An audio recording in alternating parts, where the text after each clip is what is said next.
Difficile pour les équipes éliminées précocement en Coupe d'Afrique des Nations de football de maintenir leur sélectionneur en fonction. Cette logique s'observe après la fin de la phase de poule de la Coupe d'Afrique des Nations de football Côte d'Ivoire 23. Chris Hugton, sélectionneur des Black Stars du Ghana, Jamel Belmadi, entraîneur des Fennecs d'Algérie, Tom Saintfier, manager de la Gambie, et Jalel Kadri de la Tunisie ont démissionné de leur poste au terme de l'élimination en phase de poule de la CAN. Des fois, quand on a fait une mauvaise CAN, on a fait un mauvais parcours, on dit je démissionne.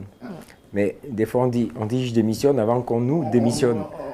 Donc voilà, quand tu démissionnes, c'est moins brutal que quand tu te fais virer, mais la finalité, c'est la même. 2 jours après une défaite cuisante, 4-0 contre la Guinée équatoriale en Coupe d'Afrique des Nations, la Fédération ivoirienne de football a annoncé le limogeage du sélectionneur des éléphants, Jean-Luc Garcé, en raison de résultats insuffisants. Ceci malgré que l'équipe soit finalement qualifiée en 8e de finale en tant que meilleur 3e du groupe A. Oui, c'est normal qu'il démissionne parce que si quelque chose ça ne marche pas, il faut qu'on tourne vers un autre sens pour trouver une résolution très rapide parce que ça a été une catastrophe. Après avoir tenu des propos désobligeants envers la Confédération africaine de football CAF, le technicien algérien Adel Amrouche, à la tête de l'équipe nationale de Tanzanie, battu 3-0 par le Maroc en ouverture de la CAN sous son magistère, a été remercié avant la 2e journée.